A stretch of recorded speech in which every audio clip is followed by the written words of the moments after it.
Okay. Hey, good evening. It is Wednesday. This is a whiteboard. That means it's time for Whiteboard Wednesday. Hope you're having a wonderful Wednesday. Hope things are doing well. Hope you're doing well, Becky. Good to see Becky there. Always got to meet Becky in person a couple times. That was nice. You were here up in Michigan for a while. But glad you're able to tune in and these strange blessings we have in COVID times that we get to touch base. Linda too, and Darlene and Diane. That we get to touch. We would have never touched base and never got to know each other as we would have were it not for COVID. So thank the Lord for those little blessings. Dicey's here too. Hey, Dicey.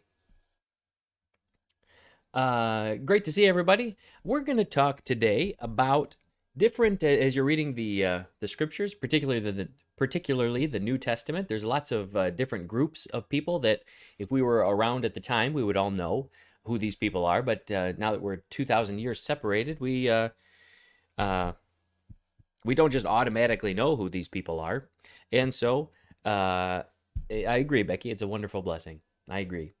And so I'd like to just kind of break it down to as you're reading through the New Testament, you're going to run into all these groups, and I want to explain as many of them as I can in the time we have so that it helps your Bible reading, especially the New Testament, helps your New Testament reading to see where these people come from. So if someone's reading a book 2,000 years from now, and they're reading about Republicans and Democrats and Californians, we would know immediately. We have a whole idea of what that means and who those people are and who those people are. And yeah, we know what people from California are kind of like, and we wouldn't need it explained to us, but they would. And so that's what I want to help to do today. And Rick Everly's there too. Great to see Rick. Rick is tuned in. Rick's always tuned in. Hope you're doing well, Rick. Hope you're hanging in there. We have been talking. At some point, we're going to get the kids group back together on Wednesday. And when that happens, or maybe before that, I'm going to. It happens the same time as Whiteboard Wednesday. So we're looking at different options for how we can continue Whiteboard Wednesday, whether we're going to do it in another day or. And Lisa, of course, does Flashcard Friday on Fridays, and maybe we'll combine the two or do an every other week thing or a different day of the week. But I'll let you know. All that to say is when the kids start meeting again on Wednesday at 7, I'd like to help out with that, make sure things are running good with that. So we'll have to figure something out. I'll let you know. That's going to be months in the future, but just a heads up.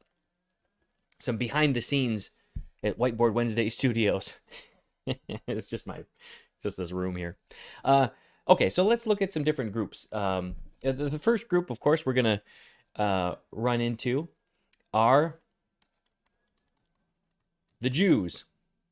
As you read the scriptures, you're going to read about the Jews. Read a lot about the Jews.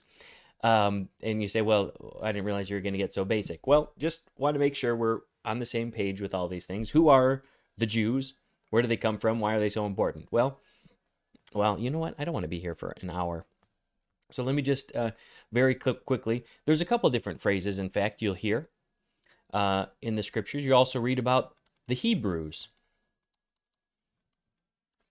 More of an Old Testament phrase, but you'll read about them also in the New Testament as well. You'll also read about and hear about the Israelites. So, what's up with these three groups? Basically, you can think of all of these three as the same. Oops. That was bad. There we go. Pretty much the same thing. So they're describing the same people group. If you're talking about the Hebrews, you're talking about the Jews, you're talking about the Israelites, it's basically the same thing. Like there's a little asterisk and maybe there's some technical differences, but The Jews, that comes from, and I know we talked about this in Whitebaord Wednesdays past. The name Jew comes from Judah, who was one of the 12 tribes of Israel. Judah was the one that kind of stuck around the longest. They were in the southern part where Jerusalem was. At any rate, that name comes from Judah. Israelite comes from the name Israel or Jacob. So Abraham, Isaac, Jacob. Jacob's name was changed to Israel, and the whole nation was, descended from that line. So that's where that comes from. And Hebrews comes from a guy named Shem. Shem was one of Noah's sons, so that goes way back. So Hebrews, the term Hebrew is the most ancient of these. After that, then you're going to see more Israelites, and then if you want to narrow it down, more Jews. So once we get to the New Testament, you're going to hear mostly about Jews. You're going to hear a little bit about the Israelites. But Hebrews is the oldest term. So Noah had 3 sons, Ham, Shem, and Japheth. And kind of those 3 went their own ways and went off and did their own things. And the Hebrews come from Shem. And you can kind of see, I guess you can't really see it. But so let's say if something is Semitic. Have you ever heard that phrase? It's Jewish. Or probably the phrase you would hear more often. If someone's anti-Semitic, means they don't like the Jews. So obviously not a good thing, but that's that phrase, anti-Semitic. That S-E-M part, like the main part of that word, is Shem. That's where that comes from. So anyway, it's just where everybody descended from. Okay. Oh, I got a map here too. I even realized I could draw on maps. So here's a map of Bible times. It's got some words on it. I just pulled it off the internet.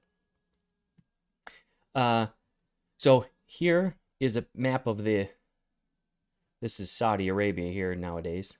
And then here is, let's see if I can, what color should I use? Let's use red. Basically, this part here is Israel.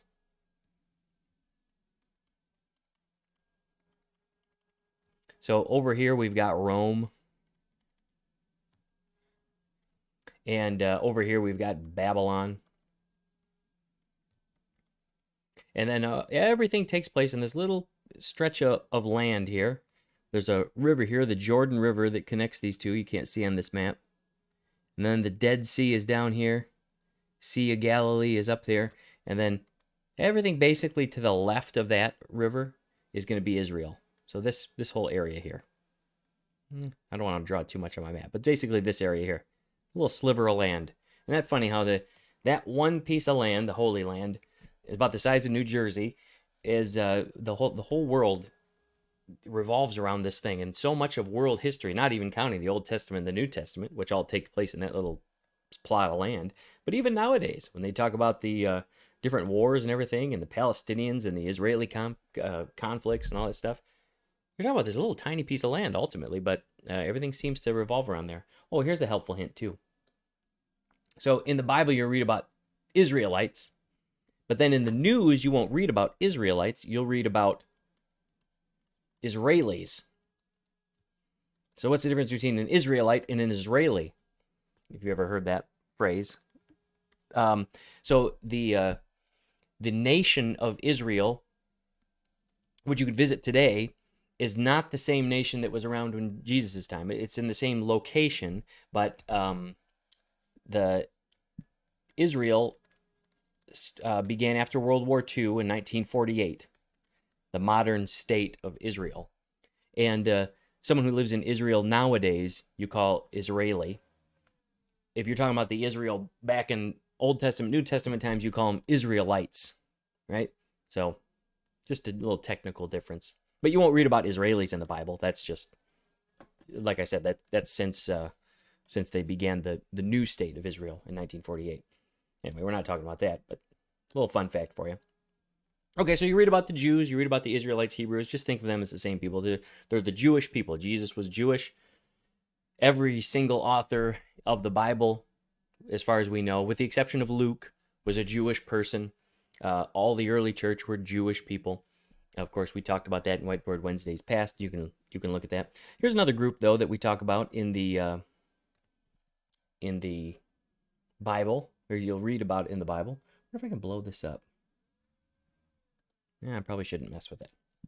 Okay, you'll read about the Samaritans. So, who are the Samaritans? Of course, Jesus told the parable of the Good Samaritan. And again, you read about the whole group of these people, the Samaritans. You know what? This map is too small. So I got this map, but I'm not even going to use it. So what I'm going to do right now is I'm going to blow up this area of the map. I'm just going to draw it myself. So you can picture this is the Mediterranean Sea. They called it the Great Sea. But in the Bible, if you ever read something about the Great Sea, they're talking about this sea, the Mediterranean Sea, we call it nowadays. But I'm going to draw this myself. I'm going to blow it up. Let's see if I can't get rid of this map. That would be helpful, but I'm going to make my own. It's too small. Okay, so here's the... There we go. Here's the coast of the Mediterranean Sea. Water over here. Here's the Sea of Galilee up here.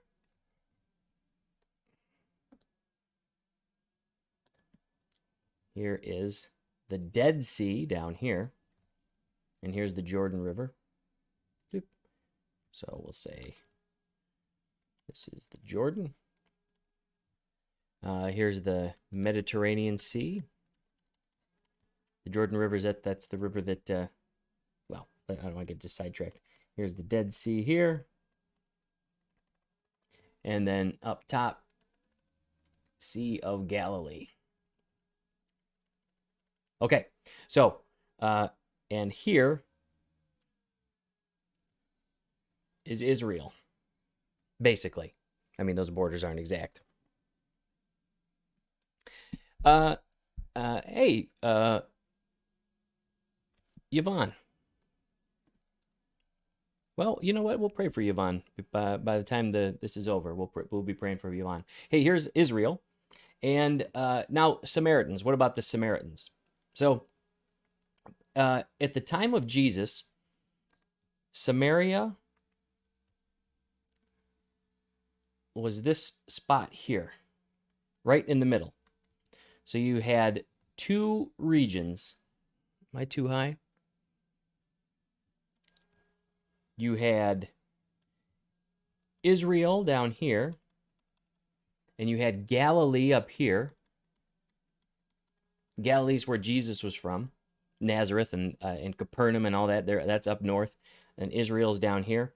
And then you had Samaria right kind of smack in the middle. It didn't go all the way to the coast, actually. At least I don't think it didn't. Anyway, Samaria is right in the middle. Now, who are these guys and where do they come from? Well, back in the Old Testament, so let's rewind time a little bit. Here. So let's erase this.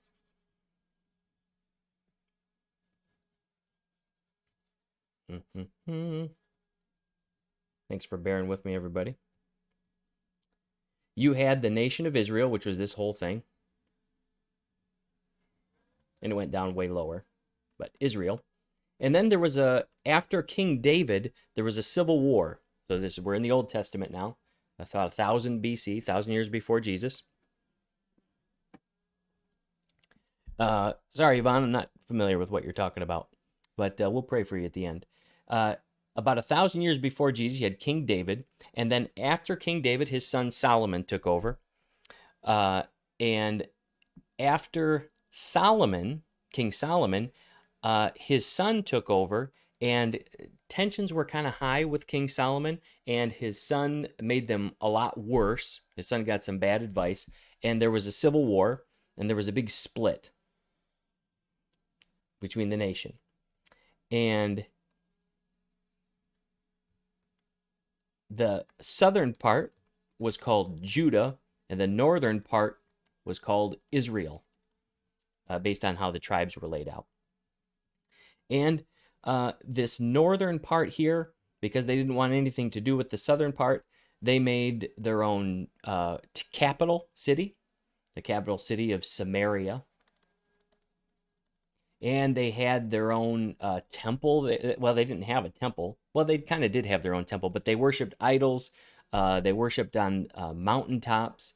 They worshipped things to idols, and they even wrote their own scriptures. They had their own Bible where they said that they were the promised ones, and this is what God wanted them to do, all these things, and God didn't want them to go to the temple and all this stuff. So there was the north in Israel and the south in Judah hated each other, and eventually Assyria came and destroyed Israel, wiped them away. I don't know if you've ever heard the phrase "the 10 lost tribes of Israel." It's not in the Bible, but it's kind of a common phrase that people use. You see, Israel, when it was together, had 12 tribes. When they split up, 10 tribes were in the north, and they went the wrong way, right? And then 2 tribes were in the south. And after Assyria came and took them away, you don't hear any more about the 10 tribes. So people say, well, where'd these people go? But they kind of got mixed in with everything. Assyria took them away and kind of repopulated it, and things just went from bad to worse. So what started off as like high tension between the two, Judah in the south and Israel in the north, just got worse and worse and worse as things went on. So at the time of Jesus, I gotta erase this whole thing again. We'll go back now to the time of Jesus. So at the time of Jesus, again, this is going on for 1,000 years. This tensions between the two. There's Galilee, the Dead Sea down here. Now you've got a northern Jewish establishment in Galilee. Then you've got a southern Jewish outpost here, and they call that Judea. Again, it's the same word. It's Judah. Same word as in the Old Testament, except it's the Roman word now because the Romans are on the scene. And then in the middle, now instead of just being known as the capital, Samaria, the whole thing is known as Samaria. And you remember there is big tensions between these two. The Jews don't like the Samaritans. The Samaritans don't like the Jews. The Jews think the Samaritans are kind of half-breeds. They're half Israelite, if anything, because the Assyrians came and just interbred with them and took them away and repopulated the place. They've got a different Bible. They've got a different temple. They worship on the mountains. They worship idols, but they call themselves Jewish. But and I think that's why they hate them so much more. So anyway, tensions have been going on with these guys, the Samaritans. So if you're a Jew and you're living in Galilee up here, like Jesus, and you wanted to go to Jerusalem, which is down here at the festivals, you wouldn't want to go through Samaria because that's an unclean land. So you'd walk either around here, down the Jordan River, or you went all the way around here, the coast, but you would not go through Samaria. Except for Jesus. Jesus didn't seem to have a problem going through Samaria. Jesus, he'd walk right through. And he wanted to preach to the Samaritans, and he wanted to talk to people about he's the Messiah that the whole world has been waiting for. So it's kind of a shocking thing for him to do that.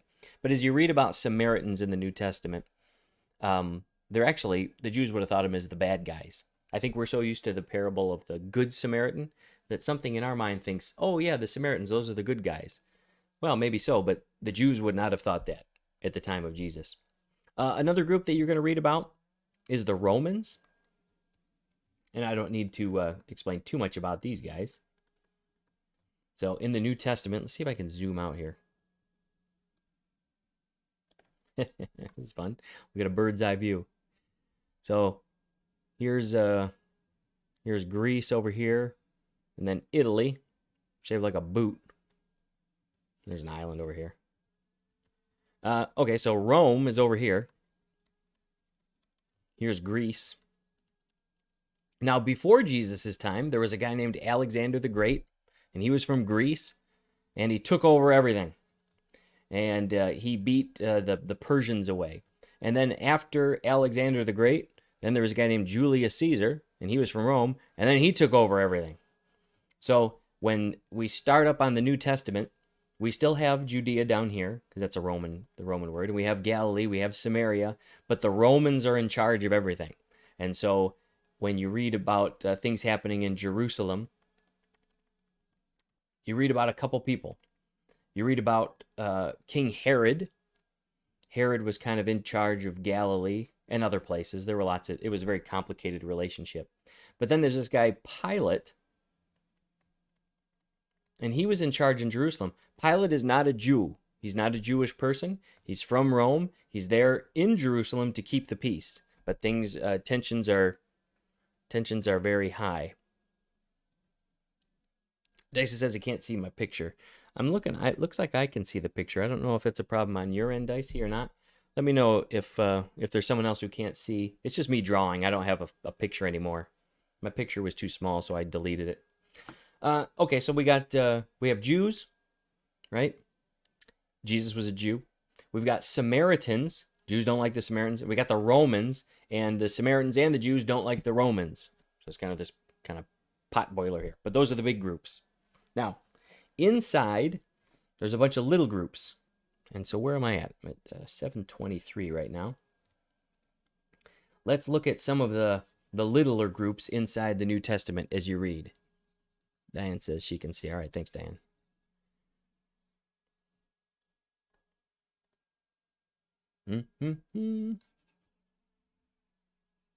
Let's start this fresh. Now,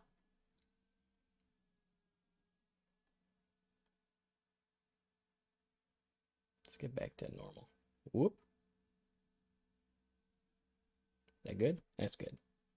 My computer, I don't know if you can hear my computer. It must not like what I'm doing. It's not the best computer, but it sounds like a jet engine's taking off in here. I don't know if you can hear that. It's working overtime. It's like, whoa, this Whitebaord Wednesday's got a lot going on.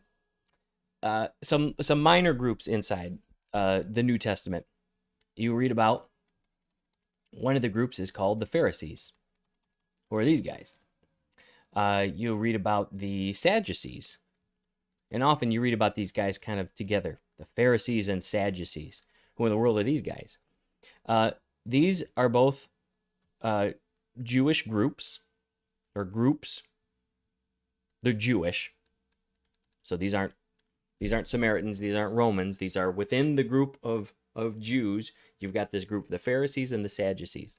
Now, it's hard to describe exactly who these guys were, but these were the religious leaders in Israel at the time of Jesus. So they started after the Old. You don't read about them in the Old Testament. They started sometime in between when the Old Testament ended and the New Testament began. So so in Jerusalem you had the big temple where everybody went to celebrate Passover. This great big monument, great big building. They did the sacrifices there. And the group who ran this temple, who kind of ran the sacrifices and everything, were the Pharisees and the Sadducees. And really, it was the Sadducees. Sadducees might have two D's. It might have one. I might have spelled it right. But the Sadducees were really in charge of the temple. So that was their baby. And the Sadducees, if you think about these in terms of like what's the difference between the Pharisees and the Sadducees, aside from the temple, dotted all around the nation or the land of Israel were synagogues. Synagogues.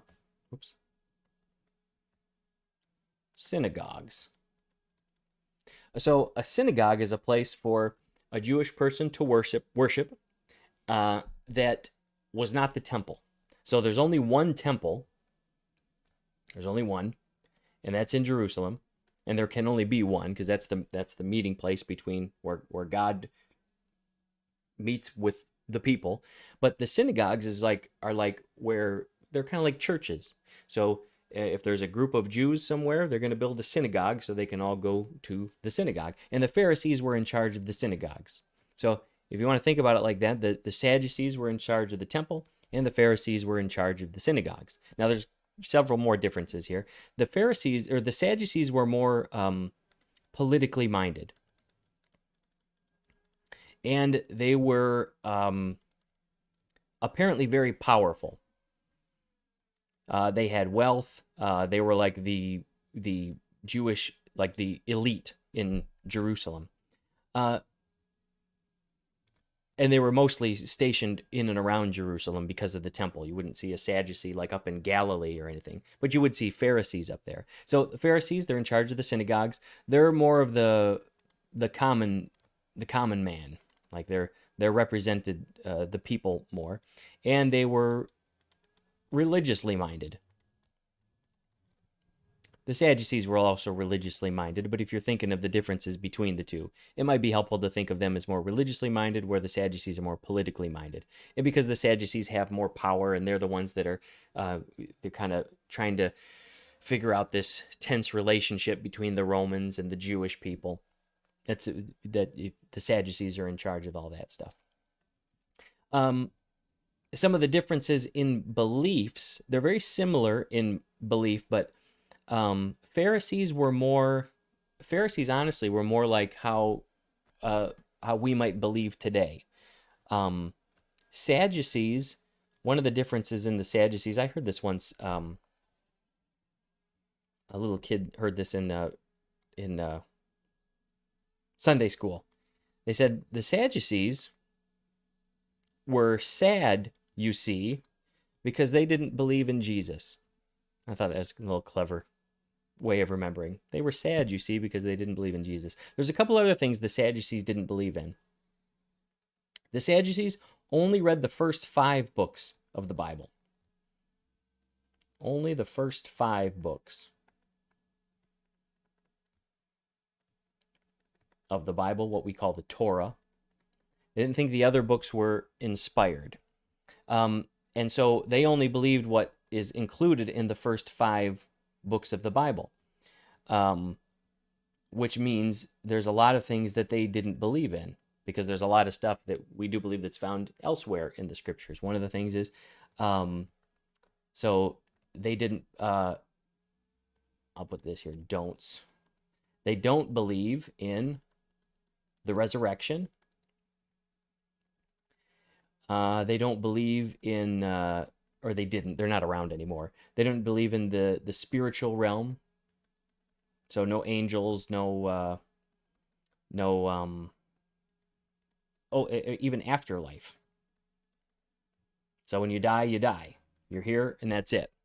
There's no angels, there's no spirit, there's no soul, there's no resurrection, there's no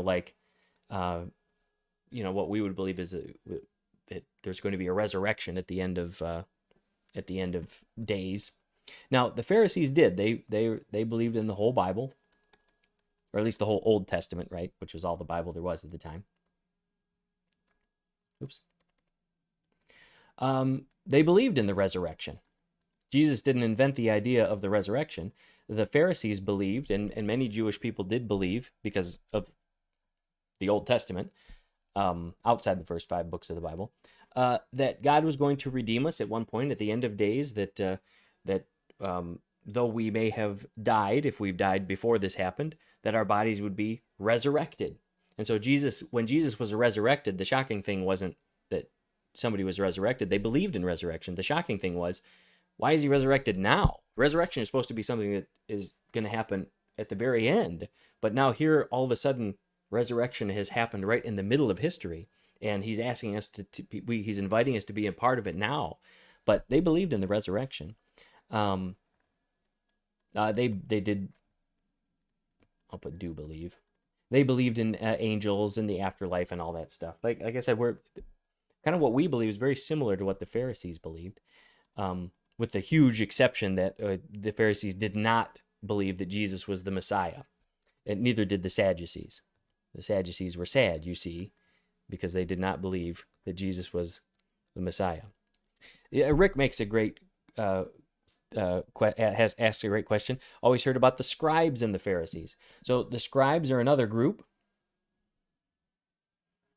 Let's shrink this down a little bit. I write too large. The scribes were a group.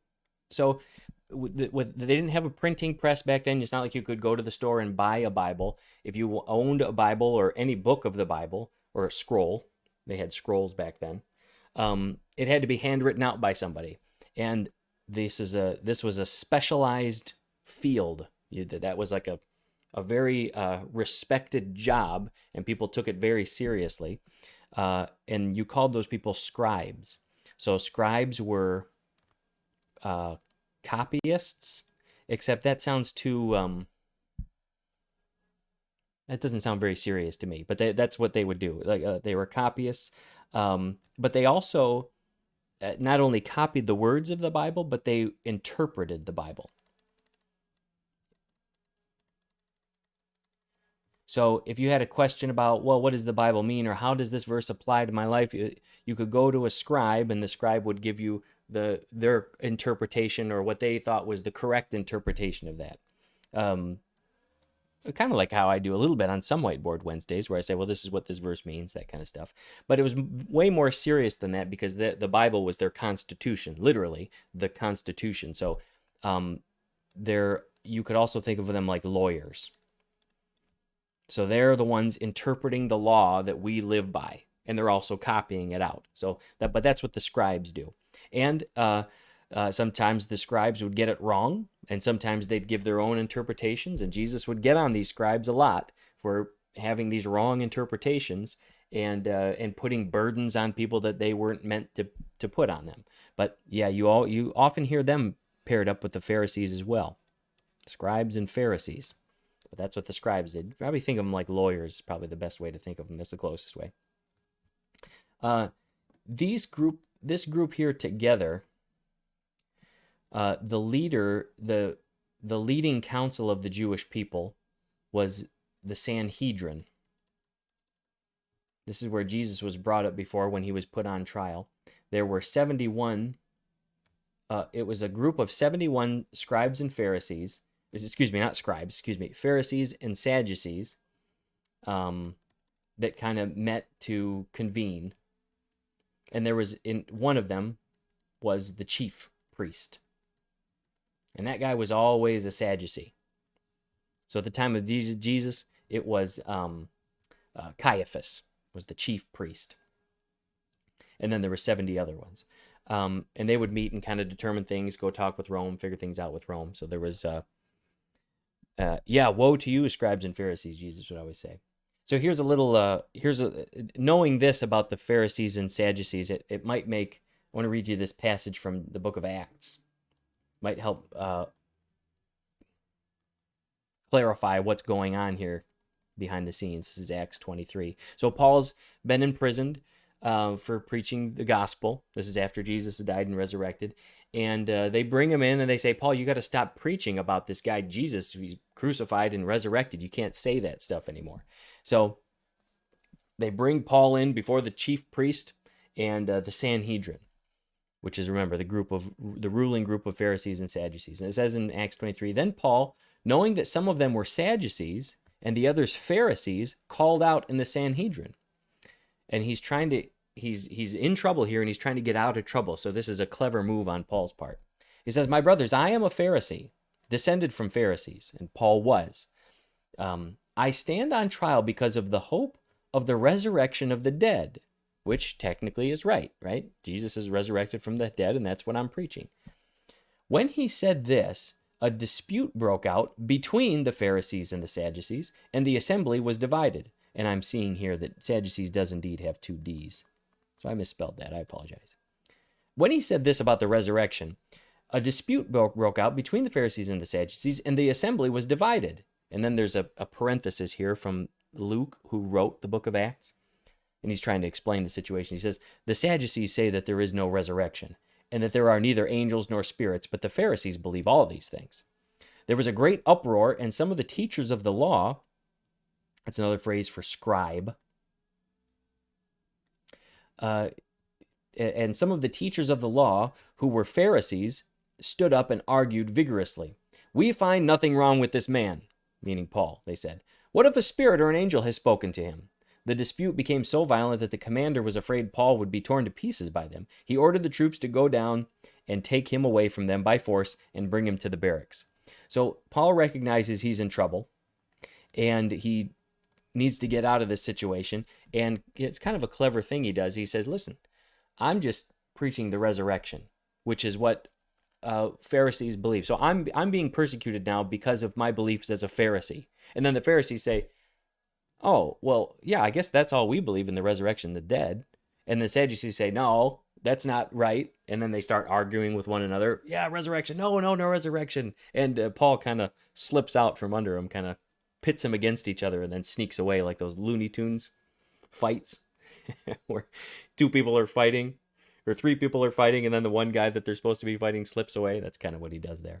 But he pits kind of their beliefs against each other. Paul's a kind of a clever guy in that aspect. And then you even read in the teachers of the law. That's a scribe. So it's like a vocation, right? Like a job title of specific Pharisees or Sadducees. They'd be scribes. Just a couple others before we leave. A couple other ones that you may run into and who they are. There are zealots. Every once in a while you hear about these zealots. One of Jesus' apostles was a zealot. These guys called zealots. And, well, we have the word still today, zealot, someone who's like zealous for something.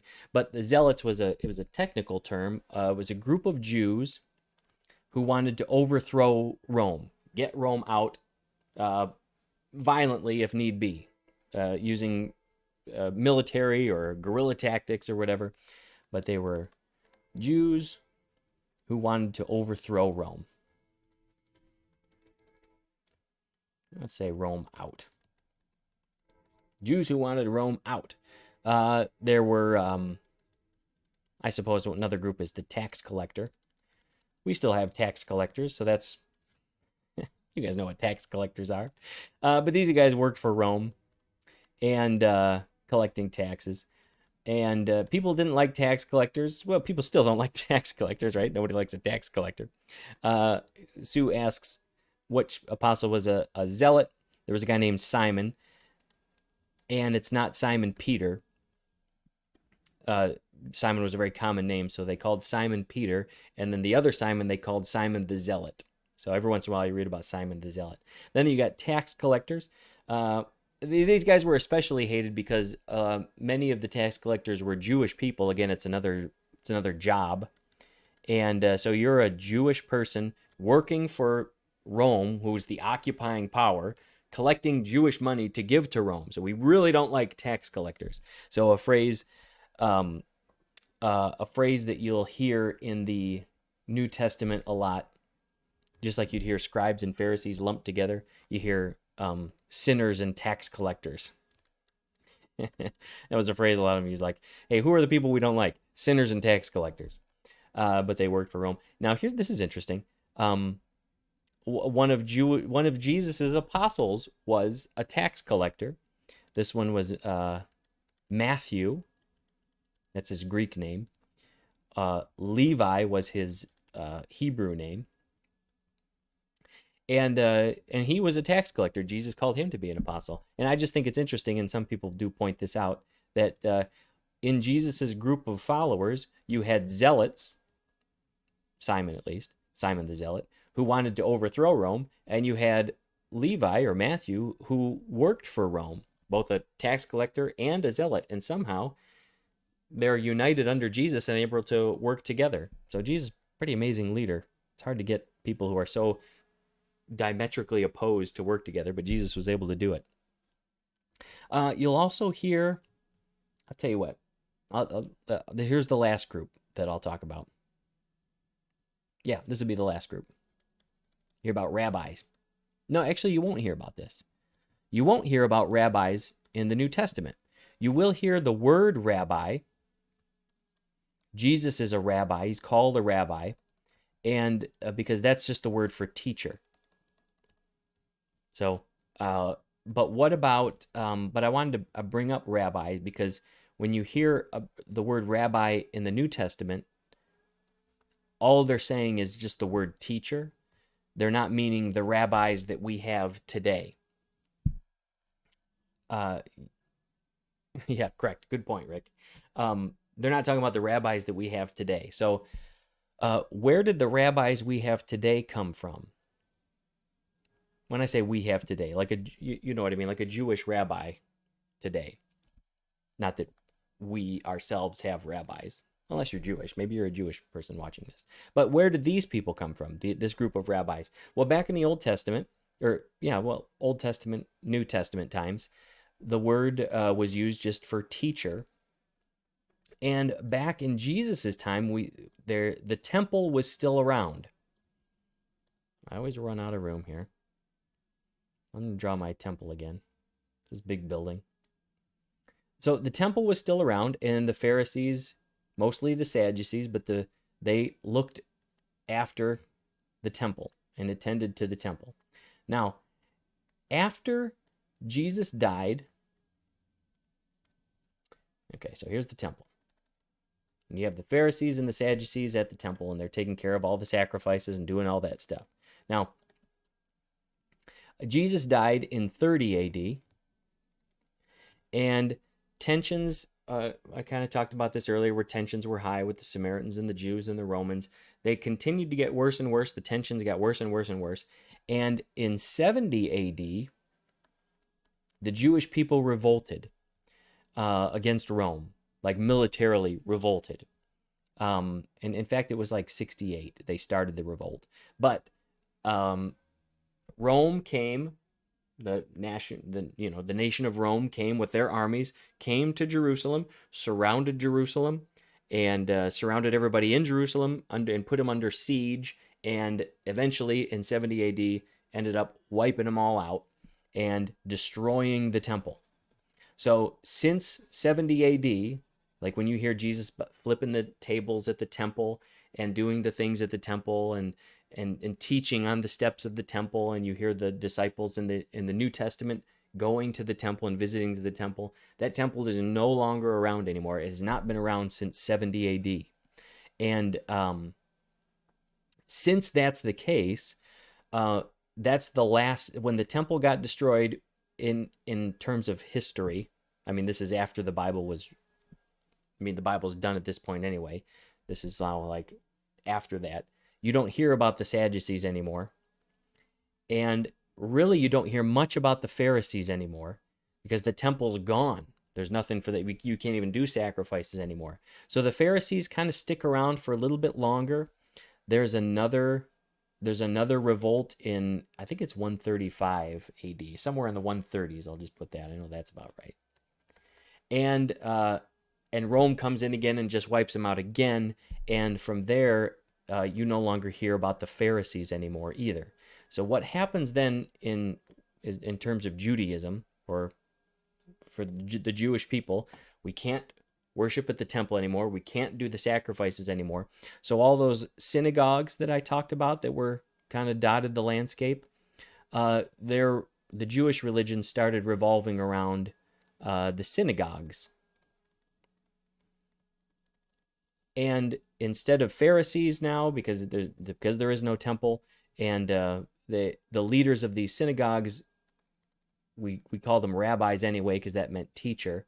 But then the rabbis just became kind of the de facto teachers or rulers of Judaism, and they're kind of just spread out in synagogues all throughout the world. And so that's where we are today. We've got Jewish people in synagogues all around the world, and there's no Pharisees, there's no scribes because the temple's gone. Now there's rabbis.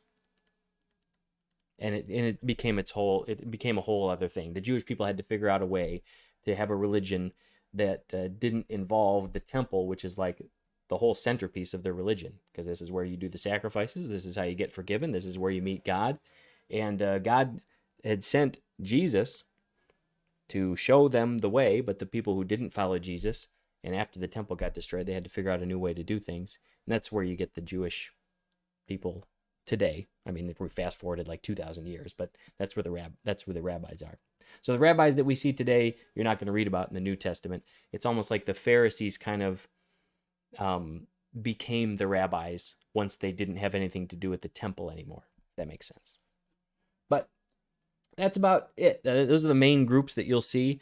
Those are the main groups you'll see in the New Testament. Rick asks a question, or doesn't ask. The built the temple on the wrong spot. Yes, of course. The Jewish people want to rebuild the temple. You've probably heard about that, and but they have not rebuilt it yet. The place where the temple was has been taken over by the Muslims, and the Muslims built their own temple there. The Dome of the Rock is right where the temple is. So, where the temple was. And so, anyway, it gets very complicated, very interesting, but that's a topic for another day. It's a topic for another day. So let me know if you have any questions about that, these groups that you may find in the Old Testament, the New Testament, and hopefully that was helpful for you. God bless. And I know we don't know Yvonne, although she's logged in before, but I'm going to say a quick prayer. I don't know the details of it, but just let's join in prayer real quick. Lord, you know the hearts, you know what's going on, and I pray for peace. We pray for peace and pray for your presence in that situation, and we just ask that you would be what is needed in that situation. Thank you for allowing us to get together here. Thank you for these wonderful silver linings in the midst of this pandemic, that even when the world and I'm sure Satan would want to tear apart the work of the church, but your spirit continues to work. And so thank you for allowing that to happen. We're grateful for that in Jesus' name. Amen. Thanks, guys. We will see you next week. God bless.